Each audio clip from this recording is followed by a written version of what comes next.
मनीषा लड़की दे नाल होया और उस तो बाद जो उत्थों दी सरकार ने जिहड़ी कि बीजेपी की सरकार आ जो उत्थे कीता बहुत माड़ा काम कीता और इन्नी धक्केशाही अज तक कभी भी इस मुल्क च नहीं हुई। और मोदी साहब ने तो जिद्दां कोई रिमोट कंट्रोल अपने हत्थ 'च रख लिया कि जिहड़ी गल कह दिंदे आ उहदे ते ही अपनी जिद पकाते आ। किसानां दा मसला होवे चाहे यही मसला सी और हिस्टरी 'च पहली बारी होया कि रात के 12 बजे तो बाद घरदियां नूं और पिंड के लोगों नूं कमरिਆਂ ਦੇ ਵਿੱਚ बंद करके पुलिस ने उत्थे लड़की का दाह संस्कार किया, जद कि साडे हिंदू रीति रिवाज मुताबक अद्धी रात तो बाहर सूरज छिपण तो बाद कभी संस्कार होंदा नहीं देखिया। और ये बहुत माड़ी गल कीती आ,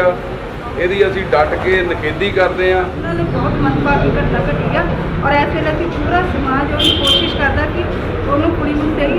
मतलब न्याय मिले, जो बनदी उन्होंने दिता जाए जो उहदा बनदा राइट। उस तो बाद यूपी विच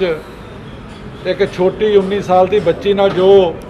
एक घिनौना काम होया, इन्ना माड़ा काम होया सारे देश विच बल्कि विदेशों में भी जिहड़ियां खबरां गईयां। और मैं समझदा कि इहदे नाल अज साडे सारे देश के जिन्ने भी लोग है साडा जिहड़ा सारा वो नीवा, क्योंकि जिहड़ी मनीषा सी वो कोई एक वाल्मीकि समाज दी या कोई तुसीं कह लो कि यूपी की लड़की नहीं सी, वो साडी भैन सी, साडे अपने घर की बच्ची सीगी। और मैं समझदा कि देखो इहो जे मौके ते कोई बरादरी वाली गल या कोई अपने कास्ट वाली गल नहीं होनी चाहिए। लड़की तो लड़की है यार, भावें जिहड़ी मर्जी बरादरी की हो। और इहो जिहा घिनौना घटिया काम जे अज होया माड़ी गल आ, नहीं होना चाहिए सीगा। दलित भाईचारे वालों अज पंजाब बंद की काल दी गई आ, क्योंकि जिहड़ी सरकार सौं जावे उहनूं जगाउण दे लई अज दा ये बहुत वड्डा उपराला आ। क्योंकि जो ये घटना वापरी बड़ी दुखदायक आ और मैं समझदा हाँ कि जिथे मनीषा उस भैन का कतल किया गया, जिहड़ी दरिंदगी दिखाई गई उहदी कड़े शब्दों मैं निंदा करदा हाँ कि जिस तरह दस्सिया कि साडे समाज के अंदर तो जे सूरज ढल जाए तो आपां दा संस्कार ही नहीं करते, तो उत्थे उस बच्ची नूं रात के 2 बजे लिजा के यूपी की पुलिस जिहड़ा उहदा संस्कार करदी आ और उसके माँ प्यो नूं उहदे जिहड़ा मूँह भी दिखाना मुनासिब नहीं समझदी। सो अज असीं तुहाडे नाल आ, मैं पहलां भी कैंडल मार्च कीता सीगा, आपां उस दिन भी ये गल कही सी कि पूरी तरह श्रोमणी अकाली दल तुहाडे नाल आ और इस घटना की निखेधी करते हाँ। सो इन्ना ही कहंदा होया खिमा दा जाचक। और उस बच्ची लई एक जरूर बेनती करदा हाँ कि अज असीं मंग करदे हाँ कि जिहड़े दोषी आ उन्होंने जिहड़ी उत्थे दी यूपी सरकार आ जां सेंटर सरकार आ वो बचाउण दी कोशिश कर रही आ और उस केस नूं गमराह किया जा रहा, तो वो जेल चों चिट्ठियां लिखदे आ ते चिट्ठियां लिख के जिहड़ी ये जांच आ उहनूं होर दिशा वल तोरन दा जिहड़ा उपराला करदी आ। मैं समझदा कि सेंटर सरकार नूं जां उत्थे दी जिहड़ी जोगी दी सरकार आ उहनूं ये समझ लेना चाहिए कि ये धक्का किसी भी कीमत ते सहन नहीं किया जाऊगा। सो मैं इस घटना की निखेधी करता हाँ। वाहिगुरू जी का खालसा, वाहिगुरू जी। मैं जिहड़ा ये कांड होया जिहड़ा बहुत ही निंदनीय काम आ, ये जिहड़ा होया आ ये साडी मानव जाति दे उत्ते और पूरी इंसानियत उत्ते बहुत ही एक बुरी गल मैं मानदा हाँ। और मैं सेंटर गवर्नमेंट नूं ये बेनती करदा हाँ कि इन्हां आरोपियों नूं कड़ी तो कड़ी सज़ा दित्ती जावे।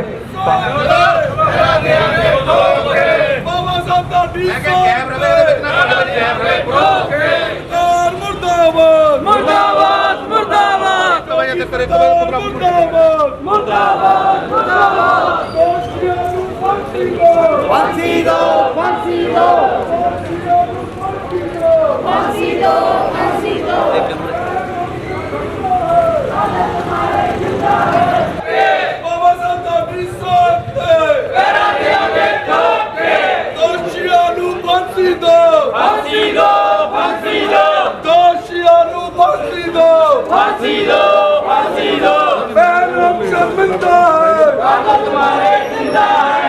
फांसी दो फांसी दो दोषियों को फांसी दो फांसी दो फांसी दो बहन अब शर्मिंदा है कातिल तुम्हारे जिंदा है मुर्दाबाद मुर्दाबाद जोगी सरकार मुर्दाबाद मुर्दाबाद की होया एक ही होया एक ही होया एक ही होया एक ही होया एक ही होया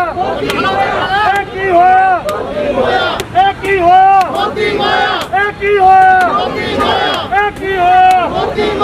आ कड़े पाइयो आ कड़े पाइयो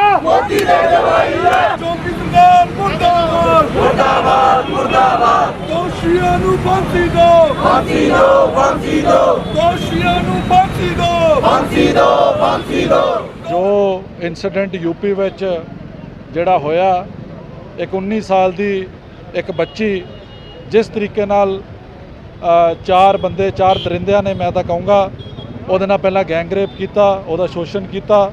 ਔਰ ਉਸ ਤੋਂ ਬਾਅਦ ਜਿਸ ਤਰੀਕੇ ਨਾਲ ਬੇਰਹਿਮੀ ਨਾਲ ਉਹਨੂੰ ਮਾਰ ਕੇ ਜਿਹੜਾ ਸਿੱਟਿਆ ਗਿਆ ਮੈਂ ਸਮਝਦਾ ਕਿ ਇੱਕ ਸਾਡੇ ਵਾਸਤੇ ਇੱਕ ਹਿੰਦੁਸਤਾਨੀ ਹੋਣ ਦੇ ਨਾਤੇ ਇਸ ਦੇਸ਼ ਦਾ ਇੱਕ ਨਾਗਰਿਕ ਹੋਣ ਦੇ ਨਾਤੇ ਸਾਡੇ ਵਾਸਤੇ ਇੱਕ ਬਹੁਤ ਜ਼ਿਆਦਾ ਸ਼ਰਮ ਵਾਲੀ ਗੱਲ ਆ ਸਾਰੇ ਮੁਲਕ ਵਿੱਚ ਸਾਰੀ ਦੁਨੀਆ ਵਿੱਚ ਅੱਜ ਮਨੀਸ਼ਾ ਬਾਰੇ ਗੱਲਾਂ ਹੋ ਰਹੀਆਂ ਕਿ ਕਿਸ ਤਰੀਕੇ ਨਾਲ ਇੰਨੀ ਬੇਰਹਿਮੀ ਨਾਲ ਉਹ ਦਰਿੰਦਿਆਂ ਨੇ ਉਸ ਤੇ ਅਟੈਕ ਕੀਤਾ ਔਰ ਅੱਜ ਉਸ ਗੱਲ ਦਾ ਵਿਰੋਧ ਕਰਦੇ ਹੋਏ ਜਿਹੜੇ ਸਾਡੇ ਨਵਾਂ ਸ਼ਹਿਰ ਦੇ ਲੋਕ ਆ ਭਾਵੇਂ ਵਾਲਮੀਕੀ ਸਮਾਜ ਦੇ ਨਹੀਂ ਸਾਰੇ ਹੀ ਲੋਕ ਆ ਭਾਵੇਂ ਵਾਲਮੀਕੀ ਸਮਾਜ ਨੇ ਮੋਹਰੇ ਹੋ ਕੇ ਅੱਜ ਇਹ ਜਿਹੜਾ ਧਰਨਾ ਦਿੱਤਾ ਪਰ ਆਪਾਂ ਮਹਿਸੂਸ ਕਰਦੇ ਇਹਦੇ ਵਿੱਚ ਕੋਈ ਕਾਸਟ ਵਾਲੀ ਗੱਲ ਨਹੀਂ ਇਹਦੇ ਵਿੱਚ ਕੋਈ ਜਾਤ ਵਾਲੀ ਗੱਲ ਨਹੀਂ ਲੜਕੀ ਤਾਂ ਲੜਕੀ ਹੈ ਭਾਵੇਂ ਜਿਹੜੀ ਮਰਜ਼ੀ ਸਮਾਜ ਦੀ ਹੋਵੇ ਜਿਹੜੀ ਮਰਜ਼ੀ ਜਾਤ ਦੀ ਹੋਵੇ ਇਸ ਮੁਲਕ ਵਿੱਚ ਇਸ ਮੁਲਕ ਦੇ ਕਿਸੇ ਵੀ ਕੋਨੇ ਵਿੱਚ ਜੇ ਕੋਈ ਇਹੋ ਜਿਹਾ ਇਨਸੀਡੈਂਟ ਹੁੰਦਾ ਤਾਂ ਸਾਡੇ ਇੱਕ ਹਿੰਦੁਸਤਾਨੀ ਹੋਣ ਦੇ ਨਾਤੇ ਸਾਡੇ ਵਾਸਤੇ ਇੱਕ ਡੁੱਬ ਮਰਨ ਵਾਲੀ ਗੱਲ ਆ ਔਰ ਅੱਜ ਕਿਉਂਕਿ ਬਦਕਿਸਮਤੀ ਨਾਲ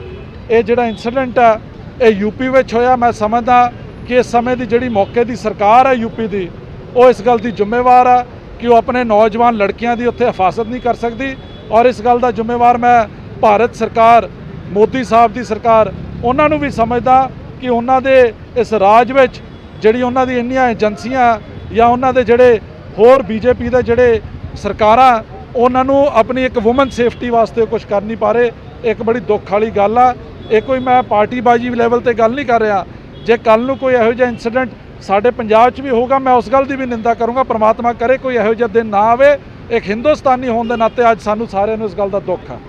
ਸਾਰੇ ਸਾਥੀਆਂ ਨੂੰ ਜੈ ਵਾਲਮੀਕੀ ਹਰਰ ਵਾਲਮੀਕੀ ਜੋ ਕਿ ਪਿਛਲੇ ਦਿਨੀ ਉੱਤਰ ਪ੍ਰਦੇਸ਼ ਵਿੱਚ ਸਾਡੀ ਭੈਣ ਮਨੀਸ਼ਾ ਵਾਲਮੀਕੀ ਜੀ ਨਾਲ ਪਿਛਲੇ ਦਿਨ ਜੋ ਬਲਾਤਕਾਰ ਕਰਕੇ ਉਹਦੀ ਹੱਤਿਆ ਕੀਤੀ ਗਈ ਹੈ ਉਹਦੇ ਸੰਬੰਧ ਦੇ ਵਿੱਚ ਅਸੀਂ ਨਵਾਂ ਸ਼ਹਿਰ ਦੇ ਵਿੱਚ ਅੱਜ ਤੋਂ 4-5 ਦਿਨ ਪਹਿਲਾਂ ਕੈਂਡਲ ਮਾਰਚ ਕੱਢਿਆ ਸੀ ਨਵਾਂ ਸ਼ਹਿਰ ਪ੍ਰਸ਼ਾਸਨ ਨੂੰ ਅਸੀਂ ਮੰਗ ਪੱਤਰ ਵੀ ਦਿੱਤਾ ਸੀ ਅੱਜ ਅਸੀਂ ਮੋਦੀ ਔਰ ਜੋਗੀ ਸਰਕਾਰ ਦਾ ਚੰਡੀਗੜ੍ਹ ਚੌਂਕ ਵਿੱਚ ਭਗਵਾਨ ਵਾਲਮੀਕੀ ਪ੍ਰਬੰਧਕ ਕਮੇਟੀ